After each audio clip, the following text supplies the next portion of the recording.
दिल्ली में अगर किसी का पॉजिटिव पाया गया, वो चाहे माइल्ड पॉजिटिव हो, वो चाहे गंभीर लक्षण हो ना हो, उसको उठा के रेलवे के कोच में बंद कर देंगे। और वो रेलवे कोच आप जाकर देखिए, रहने लायक है क्या? इस तपती गर्मी में 47 डिग्री टेम्परेचर में रेलवे के कोच आग की भट्टी बने हुए हैं, जिसमें कोई एसी की सुविधा नहीं है। और भाजपाई कह रहे हैं कि जाके उसी रेलवे कोच में आप रहिए। तो मुझे लगता है कि एक बहुत ही अन्यायपूर्ण और दिल्ली के साथ भेदभावपूर्ण फैसला है। दूसरी बात, दिल्ली सरकार प्राइवेट अस्पतालों में 60% बेड सस्ते दामों पर करना चाहती है। दिल्ली सरकार चाहती है दिल्ली की जनता को 60% बेड प्राइवेट हॉस्पिटल में रियायत, कह रही है 24% बेड ही हम प्राइवेट हॉस्पिटल्स का रिजर्व रखना चाहते हैं सस्ते दाम। क्यों भाई, क्या आपका समझौता है प्राइवेट हॉस्पिटल से? क्यों इनके पक्ष में इतना आप मजबूती से खड़े हैं? हम लैब पे कार्रवाई खड़े, 5 प्राइवेट हॉस्पिटल्स के प्रति इतनी मेहरबान क्यों है भारतीय जनता पार्टी? ये समझ से परे। तो इन दो विषयों पर जो आज बैठक थी, उसमें दिल्ली के मुख्यमंत्री अरविंद केजरीवाल जी ने, दिल्ली के उप मुख्यमंत्री मनीष सिसोदिया जी ने अपना पक्ष बहुत साफ तौर पे रखा है। किसी भी प्रकार का कोई समझौता इन दो विषयों पर नहीं किया जाएगा। दिल्ली के लोग 5 दिनों तक जो होम आइसोलेशन में अपने आप को ठीक कर सकते हैं, रख सकते हैं, डॉक्टरों की सलाह ले सकते हैं, वो यथावत जारी रहेगा। और दिल्ली की जनता किसी भी प्रकार के भाजपा के, केंद्र सरकार के, अमित शाह के इस प्रकार के तुगलकी फरमान को मानने वाली नहीं है। अब जबरन किसी को पकड़ के बंद कर देंगे कि जाओ रेलवे कोच में रहो, ये तो मेरे ख्याल से ठीक नहीं है। कितने लोग होम आइसोलेशन में ठीक हुए? हजारों की संख्या है उनकी। तो अगर आपने, केंद्र सरकार ने खुद ही, आईसीएमआर ने गाइडलाइन जारी की है, तो दिल्ली के लिए उसको आप क्यों परिवर्तित कर रहे हैं? दिल्ली वालों से क्या दुश्मनी है आपकी? शाम को फिर इस विषय पर मीटिंग होगी।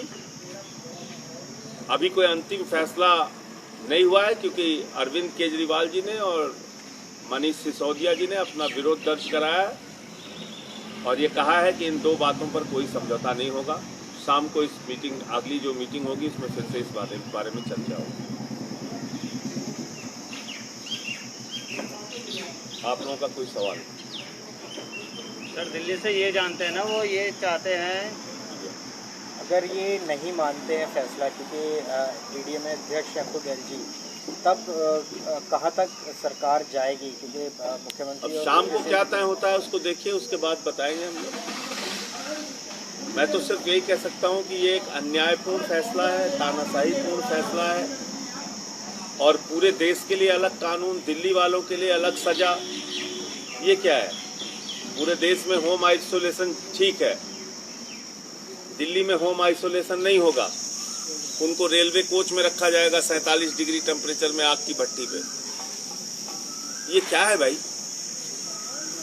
ये कौन सा आपका तुगलकी फरमान है? सर, क्या लग रहा है आपको कि इससे जो दिल्ली की जनता है वो भी सामने नहीं आएगी, अपनी बीमारी नहीं बताएगी, क्योंकि उसे भी डर रहेगा कि निश्चित रूप से पॉजिटिव केसेस जो होंगे वो लोग सामने आना बंद कर देंगे, लोग अपनी जांच कराना बंद कर देंगे डर के मारे। भाई डर के मारे, एक तो आप ऐसे ऐसे नियम लेके आते हैं। मैंने स्वास्थ्य मंत्री जी को लिखा, गृह मंत्री के साथ जो मीटिंग हुई थी उसमें मैंने कहा भाई टेस्टिंग पूरे देश में तेजी के साथ कीजिए। आज भारतवर्ष 4000 टेस्टिंग कर रहा है, अमेरिका 71,000 पर मिलियन टेस्टिंग कर रहा है, रसिया 1,03,000 पर मिलियन टेस्टिंग कर रहा है, ब्रिटेन 99,000 पर मिलियन टेस्टिंग कर रहा है, भारत 4,000 पर मिलियन टेस्टिंग कर रहा है। हमने कहा टेस्टिंग बढ़ाइए। आप कह रहे हैं साहब दिल्ली में टेस्टिंग ज्यादा बढ़ेगी, और दूसरी तरफ आपने नियम लगा दिया जिसका पॉजिटिव पाया गया उसको रेलवे कोच में रखेंगे।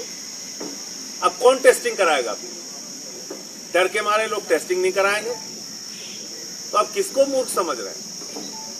आप पूरे देश में टेस्टिंग बढ़ाते, आईसीएम आप कह रहे हैं साहब एनसीआर को एक यूनिट मानो, पूरे एनसीआर में टेस्टिंग बढ़ाओ ना। आप कह रहे हो कोंडली तक जाएगा वायरस, वहीं रुक जाएगा, नोएडा में नहीं जाएगा। गाजीपुर तक जाएगा, गाजियाबाद में नहीं जाएगा। मेहरौली तक जाएगा, गुड़गांव में नहीं जाएगा। इधर नजफगढ़ में जाएगा, हरियाणा उधर उसके आगे नहीं। ये क्या है? मतलब मुझे तो समझ में नहीं आ रहा है कि सनक से भारतीय जनता पार्टी की सरकार चल रही है और कितने अहंकार में ये लोग डूबे हुए हैं। पता नहीं क्या समझते हैं अपने आप को, कहाँ के गवर्नर पैदा हो गए हिंदुस्तान में नए, मुझे समझ में नहीं आ रहा। ऐसे पागलों की तरह से काम करना ये तो ठीक बात नहीं। और इनके नेताओं का व्यवहार, भाषा देखिए आप। एक इनका सांसद है, हमारे स्वास्थ्य मंत्री अस्पताल में एडमिट हैं, वो कह रहा है जब से अमित शाह आए आम आदमी पार्टी वालों को कोरोना हो रहा है। बताइए आप, अमित शाह इतने बड़े वायरस हैं कि उस आने से उनके सबको कोरोना हो जा रहा है। मतलब ऐसे समय में जब उनका परिवार रो रहा है, सत्येंद्र जैन का, लोग चिंतित हैं, उनके स्वास्थ्य के लिए दुआएं कर रहे हैं, भगवान से मिन्नतें कर रहे हैं, भारतीय जनता पार्टी का सांसद प्रवेश वर्मा वो कह रहे हैं जब से अमित शाह आए आम आदमी पार्टी वालों को कोरोना हो रहा है। तो किस प्रकार के मूर्खतापूर्ण बयान इन लोगों के? ये चाहते क्या है इस देश में?